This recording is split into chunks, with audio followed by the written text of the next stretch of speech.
Kamal Haasan high drama నడుస్తుంది తాజాగా. ఒకటి తన సినిమా కోసం అని చెప్పేసి రాజ్యసభకి సంబంధించినటువంటి నామినేషన్ డిఎంకే తరపున వేయాల్సినటువంటి నామినేషన్ ఏదైతే ఉందో దాన్ని వాయిదా వేసుకున్నాడు. 5వ తారీఖు తర్వాత చేస్తాను అంటే ఒక సెంటిమెంట్ రేకెత్తిస్తున్నాడు. కన్నడ వాళ్ళని దొంగల్ని చేసి, కన్నడ వాళ్ళని వెధవల్ని చేసి, కన్నడ వాళ్ళు ఆఫ్టర్ ఆల్ మా తమిళ్లో నుంచి పుట్టుకొచ్చారని చెప్పడం, దానికి క్షమాపణ చెప్పు అంటే చెప్పనంటాం.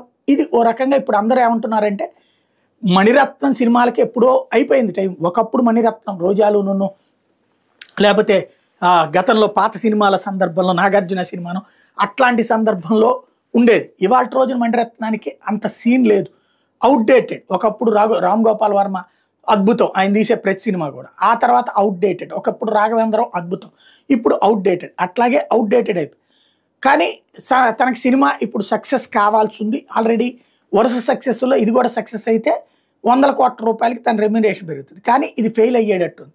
కాబట్టి దాన్ని కవర్ చేసుకోవడం కోసం సెంటిమెంట్ రేకెత్తించడం. పేరుకి పాన్ ఇండియా సినిమా కానీ ఇది పెద్దగా చూసేటటువంటిది ఇతర భాషల్లో ఉండేటటువంటి అవకాశం లేదు. అందుకోసం అని చెప్పేసి సెంటిమెంట్ రేకెత్తిస్తే కన్నడ, తమిళ అన్నటువంటిది అప్పుడు తమిళియన్స్ అందరూ చూస్తే చాలు ఆదాయం బాగా వస్తుంది అన్నటువంటి లెక్కతోనే ఈ డ్రామా ప్లే చేస్తున్నాడు అన్నటువంటిది ఎక్స్పర్ట్స్ చెప్పే మాట.